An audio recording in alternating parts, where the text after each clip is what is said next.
আমার সামনেই তারা, ভেতরে তো 3টা বেড, একই ইসের ভিতরে 3টা বেড, তারা ওই রুমের ভিতরে ছিল।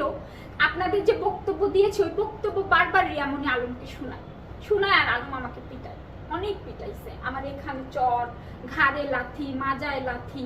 এক পর্যায়ে না আমি ভয়ে, ওর মারের ভয়ে আমি সকালে একবার বেরোয় গেছি, পরে ও আমাকে ফোন দিয়ে বলছে তুই যদি যাস আমি এই কক্সবাজার আমি সাগরে নেমে যাব। আমি আবার ফেরত আসি, আমি 2 ঘন্টার মতো বিচে আমি ভিজি, ওই ভেজা অবস্থা আমি আবার ফিরি। তারপরে রিয়ামণি বারবার ওই ভিডিও দেখায় আমাকে আলম পিটায়।